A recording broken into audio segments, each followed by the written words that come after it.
Yo, what's up YouTube? Dragothien Gaming coming back with another Rise of Kingdoms video, and today we are going to be breaking down our KvK 2 Commander Pairings Guide. Now this is going to be pretty similar to KvK 1 Commander Guides, and I'm going to detail in the video why that is, and blame Lilith on that one.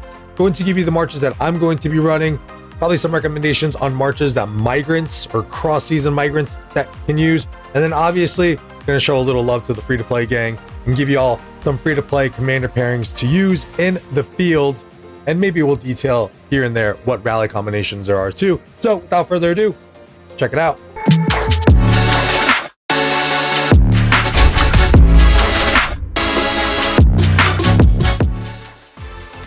All right, y'all, so here we are. I should probably move myself from this side to that side, but it's okay.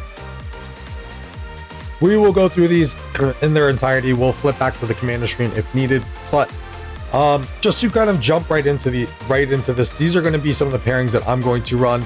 And I guess first I'll start off by saying why the KvK 1 commander guide that I posted a few months ago, I guess, and I'll leave a card up on the top for that if I didn't do so in the intro.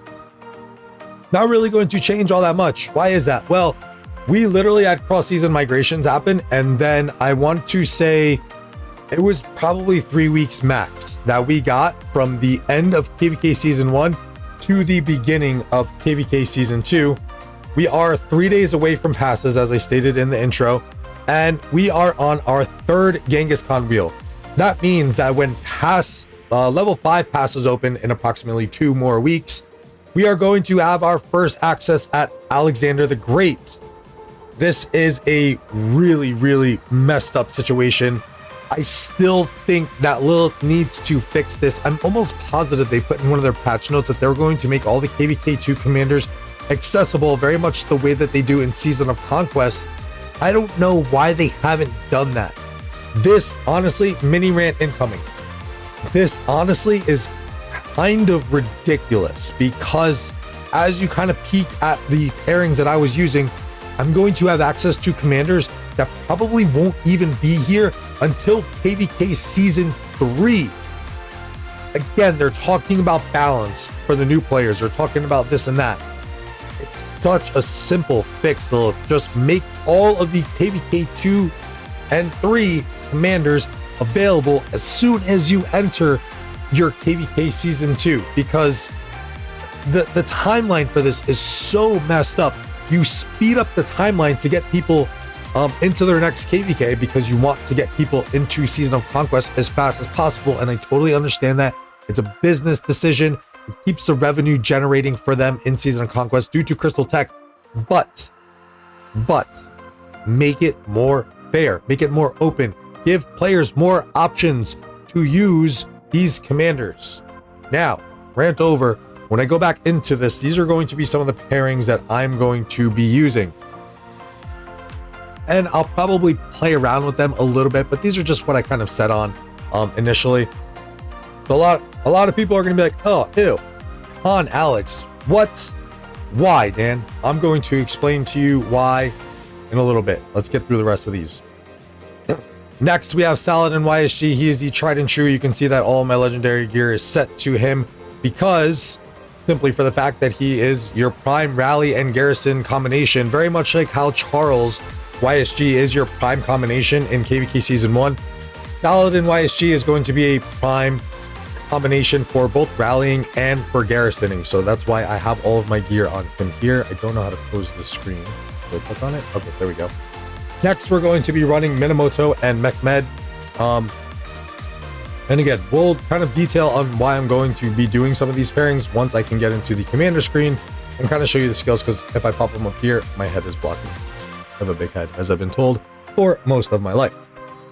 Next, this is going to be a Dragothien pairing, and also shout out to my man Uncle B for giving me this pairing, and I was actually running this in Season of Conquest in our last KvK that we just had against 412 and also 892. Charles Tamiris, very solid open field march, very nice debuffing march. Charles isn't going to be getting targeted all that much, so the fact that you're going to have a Tamiris sitting behind him and just debuffing enemies with for extra skill damage, I will take that all day. Next, we have some newcomers. or a newcomer. So El Cid and Thutmose. So, oh, this is Emotep. Sorry. So, I believe I actually had here with El Cid. I think I had another pairing with him. Can't remember. Oh, I had Kira with him before Emotep was released. Again, I'm going to tell you why I'm going through these pairings, just to kind of give you a little bit of my thought process. Next, if we go into the red tab, this is going to be a little bit of a backup. If I decide to run 4 cav marches, this is going to be probably going to be my 4th cav march. Lots of synergy between these two. This is actually one of my tried and true pairings that I did in my very own KvK2 from on my main account, and that's why Genghis Khan and Alex is also there. And then we have Alex, where he has no secondary commander because he's pretty much a flex option. If I feel like Charles Tamiris isn't doing it and I want a little bit better trades, I might flex in Tamiris on to Alex, or I'll start playing with my cav marches a little bit more. Maybe I'll throw Ethelfled up with Saladin, or I'll throw Baybars with Saladin and give y'all some free-to-play tips right here real quick. And then I'll flex YSG off of Saladin and put him with Alex, or maybe I'll go Alex Mehmed for a little bit extra skill damage and AoE, pull Mehmed off Mina and go Mina Baybars. There's a lot of options that you can kind of play with, especially for cross-season migrants. For the free-to-plays, unfortunately, you're still going to be a little bit limited. Again, because of the timeline of things, players don't even have Alex. Hell, they're not going to have Tamiris until KvK 3, guys, and I have a Tamiris. So, kind of giving you some things here. I'm almost, correct me if I'm wrong in the comments below, but I'm almost positive Lilith announced at some point that they were going to be opening up their season 2 commander wheels and MGEs for all of the commanders that you're able to use in KvK 2 and 3. Now, let's go into the commander view before I start getting into a little bit of a rant over here. So first, I just want to detail why Genghis Khan and Alexander. So we all kind of know what Genghis Khan does. He's pretty much a pure nuker who gets slowed down a lot once he's in battle. 1700 damage factor. You have the 30% chance to proc that off again with his expertise. Over here, you're getting your rage reduction requirement, your march speed bonus, but then your march speed reduction when you're in battle. Over here, you're getting your 30% damage bonus when they consist of only cavalry, and there's more than 70% of units remaining. And then over here, when he's below 50% units remaining, 30% skill damage bonus and 25 rage restored when attacked. And once he's at 50%, my Genghis Khan's getting out of there, so that don't mean nothing. Over here, now, why am I pairing him? So number 1, less rage reduction to get this shield going as quick as possible, and not only the shield, but also the expertise, which right here, the 30% increased damage for 4 seconds on 2-3 enemy troops. So the more that's proccing off, the more beneficial it is for my alliance mates and for my kingdom. This is probably the main part, because there still are probably going to be a decent amount of Richards running around who are going to be debuffing for damage. This is primarily why I'm running Alex and Khan, or Khan Alex. Because of the second skill, he is immune to all damage reduction debuffs. Richard, I think that's pretty much it in KvK Season 2. And you can get the healing effect reduction, which is really nice. Over here, this is infantry, so it doesn't pertain to having Khan. And then over here, you're going to get the attack bonus, which Khan actually kind of needs a little bit. And then you're going to get the defense bonus when that shield is coming up. Again, the shield should be proccing up a little bit more, so you're going to give Khan a little bit of that tankiness that he kind of needs. I use this pairing in KvK season, in my KvK season 2, and this was a KvK where I racked up 50 million kills. Okay, I was a brand new T5 player, not quite as strong as what I am now, especially with gear and stuff, but I was running Khan Alex when Alex was only 5511, so I wasn't getting the 30% damage. I was only getting 10% defense, so very, very curious to see what I can finally do with a maxed Alex, which I just did before I migrated. Now we'll jump down to my 5th pairing, because the other ones are kind of straightforward. We had actually we'll jump over to the Mina Mehmed.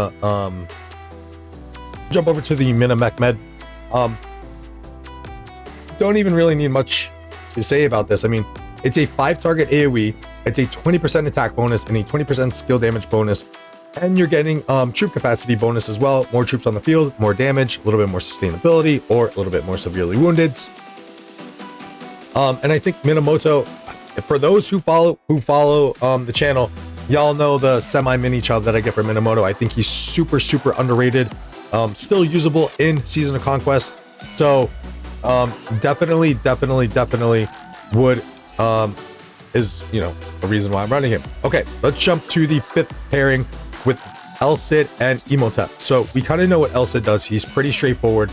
He's got a little bit of damage. He's got a little bit of damage, got a little bit of additional damage, got a little bit of tankiness with a 15% or 20% defense, 15% march speed, and then over here a little bit of a damage bonus once he drops below 50%, and also a march speed increase. Now, why am I using Imhotep? Because this dude is good. This dude is really good. If I have to, I might even flex off Tamiris off of Charles and maybe run Imhotep, but I'm going to see the additional tankiness that I'm going to be getting with Imhotep pairing with El Cid to see how it does. But this skill is really stupid. Like, inflicts a debuff on 5 targets within a radius for 3 seconds, increasing their damage taken by 30%. When Imhotep is a secondary commander, the target also gains 50 less rage per second for 3 seconds. Just to put this in perspective, Alex is doing the same exact thing with his expertise. That is 700 sculptures that you need to get this same effect that Imhotep is doing. 30% increased damage for 4 seconds. Now you're getting cut a second short. You're getting 2 additional targets. I think that is absolutely nuts. That is, I mean, if you're a free-to-play player, if you are a mid-spender, and you're trying to fill your lineup up, like if you don't have like super meta commanders, Imhotep should be somewhere within your lineup. That 30% damage debuff is ridiculously good. On top of that, he's giving us a little bit of attack and extra defense, so that'll give us 35% defense altogether for El Cid. And then this is going to be garrison, city garrison only. And then you're going to get a skill damage reduction as well for, it's a debuff onto the target, reducing the skill damage dealt by 15%. So that's nice. It's giving you a little bit additional tankiness, and this is just buffing the active skill. So just to give you a little bit of insight of why I'm running what I'm running, let's see how these work. I do have a couple other commanders at my disposal. Unfortunately, I can't go super infantry heavy just because I simply don't have the gear. I would love to have a Constantine in my lineup and maybe even running like a Constantine Imhotep with Charles, Tamiris, and then just going full on skill damage with my 3 other marches.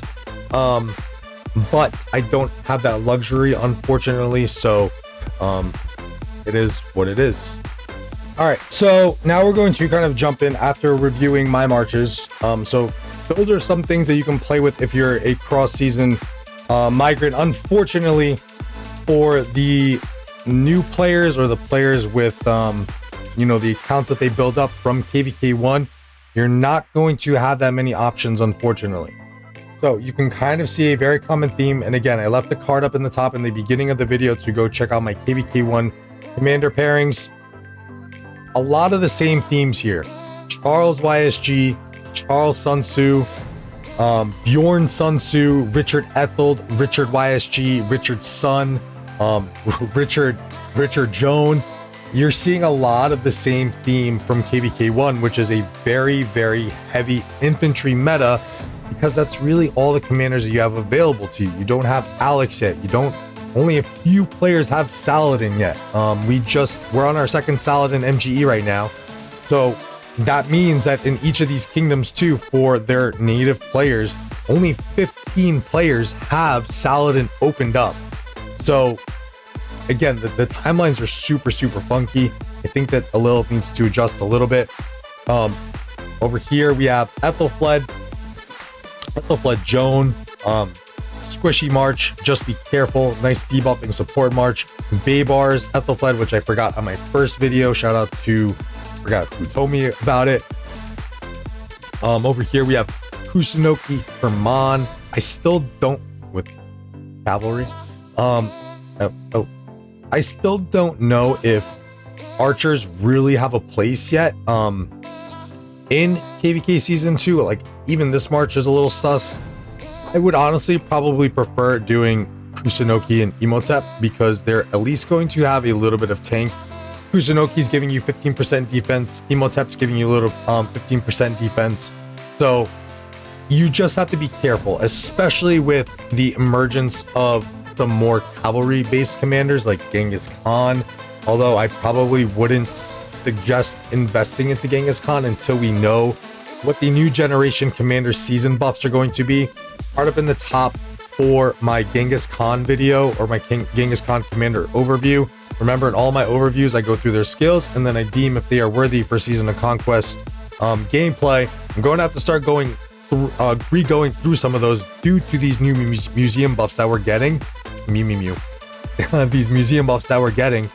But, you know, with Khan emerging, with Saladin emerging, again, I'm a very heavy Cav player. If I do end up running four Cav marches, I guarantee you, I don't care if it's Kusunoki, I don't care if it's El Cid, YSG, Imhotep, I will dive into murder balls to snack on the archer marches because I know that those trades are going to be really nice and juicy. All right, now speaking of cavalry marches, again, you're gonna have limited amount of players that are going to be able to utilize this commander, but I mean, you can just kind of see the trend here on the side. He's really arguably the most universal, versatile Cav commander, even into Season of Conquest. I mean, you can't go wrong with any pairing you really put with them, unless you're putting like Richard or, you know, kind of offsetting troop type commanders with him. But with Cav commanders in general, you really can't go wrong. Obviously, Saladin YSG is probably going to be the best one. I still run that in Season of Conquest. I'm going to be running it in this KvK. Next one up, I really believe is a nice one, is Saladin Minamoto. Again, for that 4th skill debuff that Minamoto has. Very underrated. A lot of people like to favor Saladin double C. However, I do like the March because you're debuffing on the attack. You're getting that skill to pop a little bit more. You're slowing down enemies. You're offsetting the defense reduction that you're getting here. But I don't like this skill really all that much because, I mean, I feel like you might have a chance to overrage in a sense. Like, yeah, you're going to heal and you're going to have some sustain on the field. I would still much rather go with Minamoto, especially because a lot of people forget about the active skill of Minamoto. He still is doing more damage than double C. So he's arguably still one of the highest skill damage commanders. As long as you're getting that active skill to proc off a little bit faster, which Saladin is offering, still going to be doing a lot of skill damage. Obviously, Saladin Genghis Khan is a tried and true pair, hiding your Khan behind Saladin so he doesn't get targeted. Next up, you can even run Saladin Baybars, a really nice AoE, 5-target AoE coming from Baybars that is going to be hitting very nice for murder ball situations. Also, kind of running now with the AoE trend, Saladin Ethelfled. This is an excellent debuffing march for players as well. If you're a little bit higher and closer to that T5 technology, this is an excellent march to throw out there with like 300k T5 Cav and just debuff the crap out of a rally, because you're going to be getting, I believe over here is, I'm sorry, I know you guys can't see it, 20% reduced counterattack damage, and then Ethelfled is offering you another 20%. So you're getting 40% less counterattack damage. It's essentially 40% less damage that you're taking from swarming a rally with this pairing. So really nice march there, and it's kind of free to play friendly too. You know, I think I was talking to, I think it was AOG. I believe he said he has like a 5.52 Saladin, and he's a lower-ish spender. So, you know, obviously most players should probably be close to having an Ethelfled maxed. So that's a nice combination that you can run too. And then again, Mehmed is a very universally versatile commander as well. So don't be scared to throw even like a Saladin Mehmed out, because you're getting a lot of AoE, you're getting a little bit of the 20% skill boost that Saladin needs, because he's not really offering too much in terms of attack. But Is he giving attack?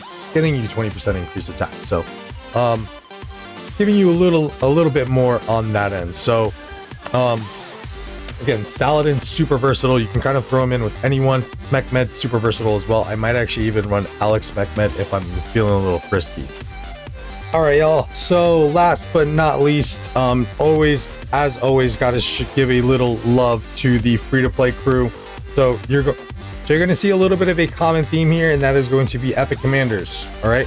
So you are still going to have to kind of pay mind when you are a free-to-play player, because I'm almost positive I should have done a little bit of homework and asking around. If anyone's watching this video from Kingdom 2581 and you're a low spender or free-to-play player, let me know how many epic commanders you have maxed in the comment section down below. I would probably go out on a limb and say maybe 6, because I think I had 3 in KvK 1. I want to say maybe 5 or 6 epic commanders. You still have to be very cautious of how you're investing into those commanders. And I guarantee you that you probably, if you did proper free-to-play play, you probably have my YSG maxed at this point. Shout out to my man, whatever. He's the free-to-play god. I know he just maxed YSG. So if you're doing free-to-play properly, you should have maxed YSG by KvK Season 2. Now, pairings. What are we working with? Sun Tzu. He's going to be a common theme. He's a very, very good commander. Really was probably the best epic commander, I would say, before Emotep just came out. They're really duking it out for 1 and 2. They obviously do different things. Emotep's going to be more of a support commander. Sun Tzu's going to be giving you some nuking abilities. Now, let me just preface this real quick and say, if you are a free-to-play player, please mind yourself in the open field. Even whatever, he's like 26 mil, I think. If you're doing proper free-to-play play and you're up to 26 mil, first off, shout out, kudos to you. Your tech is probably pretty decent. However, I don't really know about the gear. The gear might be lacking a little bit, even if your tech is pretty good. But you might also, if your gear is good, you probably only have 1 or 2 decent marches. That's all I would use. Don't go throwing out commanders with blue and green gear out on the field, even in KvK Season 2. You can get away with it in KvK Season 1. Don't do it in KvK Season 2. I'm telling you, even with the quota of 30 players for cross-season migration, just be weary, because I'm telling you, all you're going to be doing is filling up your hospitals and hurting your kingdom, because those resources can go better to players who can fight. Free-to-play's main role will still be to fill flags and rallies. It's just the nature of the game. Fight with 1 or 2 marches in the open field. That's it. Make sure you have good gear. If you don't have good gear, GG's. Fat bills all day. And what I was going to initially preface this by saying, when I see epic commanders in the field, a red flag goes off in my head and says, free to play, go get him. So just coming from the mind of a T5 player whale, I'm a small whale, that's what we're thinking. When we see an epic commander, if I see a Bjorn, if I see a Pelagius, if I see a Sun Tzu primary, I'm going after them, because I know that those trades are going to be really, really nice. Now, with all that being said, into our pairings. Sun Tzu YSG, very solid pairing, a little squishy. Be careful, because as soon as someone sees those arrows fire off from your Sun Tzu, I guarantee you they're going to switch targets right onto you, which is why you're going to see a little bit more of a common theme with some Richards in this lineup. Probably the only legendary commander. Maybe Ethelflaed sneaks in there too. She does. Now, Charles YSG, or Charles isn't really going to be in here, because I've been talking to some of my free-to-play friends, and this I do know that some of them really still only have Charles at like a 5-2-1-1. That's okay, but I think you have a little bit better options. You can probably flex Charles in there at some point, but I think if you have a 5-1-1-1 Richard, I think that might be a little bit better, because people just tend to not target Richard at all, because they know that he doesn't do damage. But that's why we're putting some of these commanders behind him, like Sun Tzu, like that's Joan, like, oh, we have to go to the next tab, like YSG. That's why we're putting some of these sneaky commanders behind him. So you're not going to be getting targeted. You're going to sit there. You're going to be able to keep popping off your skill and getting some hopefully pretty decent trades. Bjorn Sun Tzu, a KvK1 tried and true combination. Pelagius Baybars. I honestly prefer not putting Baybars out in front because people know he has the AoE. I think he's a little bit more of an insta target as opposed to Pelagius. That's just my personal opinion. If you feel like if it's working vice versa for you, feel free, go ahead and go for it. But Pelagius has always been my boy since day one. KvK1 treated me very well. KvK2 treated me very well. KvK3 is unfortunately when I ended up shelving him. Next, Charles Joan. There is nothing wrong with being a support player in your alliance or in your kingdom. This is actually beautiful because not only are you offering the stat boost to your alliance mates, you're giving them rage, which means more skills being popping off, which means more field clearing for your kingdom. So there's absolutely nothing wrong with doing this. Honestly, I give free-to-plays who run Richard Joan more props than trying to be a hero and running Richard YSG, Richard Sun Tzu, because this is honestly doing more for the kingdom than anything. And then going down, we have, I guess, some honorable mentions, if you want to call it. Ethelfled and Joan. I think you can run the Baybars Joan as well as I had on the last little section there. You can definitely do that as well. Ethelfled Joan, you can also run, just be careful. It's super squishy. As soon as people see Joan in the field too, she's an insta target. And then again, you can run Kuso Emotep. I think that there's some synergy there as well. You can even run Richard Emotep. I mean, that's going to be pretty much the debuffing equivalent of what Richard Joan is. So again, those players who are running Richard Emotep or Richard Joan, shout out to you guys because that's really, that's a kingdom first kind of mentality.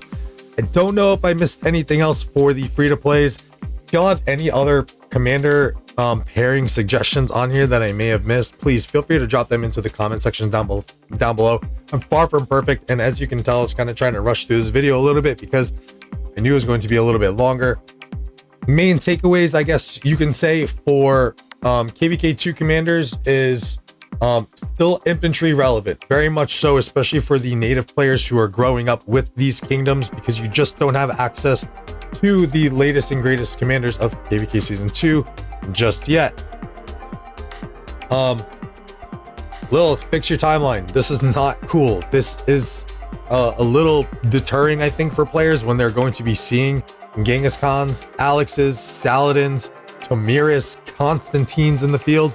They don't even have access to them yet. They're not going to have access to them. There's nothing that they can do to have access to them because you're limiting players. Open it up. Allow them to select on the MGEs or on the wheels of who they're going to be going for, because it can only make sense. You're rushing people into Season of Conquest. It's not right, Lilith. Fix it, please. Any other takeaways? I'm really not sure. I just kind of felt like being a little bit more professional at the end of this video. With that, y'all, thank y'all so much for the love. If you enjoyed the content, please slap a like on the video, hit the subscribe button. It's all totally free. This video is like 40 minutes long. I hope I can cut it down a little bit more. I love y'all so much. Stay tuned for Friday. We are going to probably be going live right at like 3 p.m. Eastern Standard Time. So that should be 19 UTC. We'll be going live for Zone 5 Wars in KvK2. I actually should probably make a video. I need to get my map ready. There is an Imperium in this kingdom too. It's a 4v4 situation. I got a lot of catching up to do. I love y'all guys. Enjoy the rest of your week. Have a good one. I'm out. Stay tuned for Friday. Peace.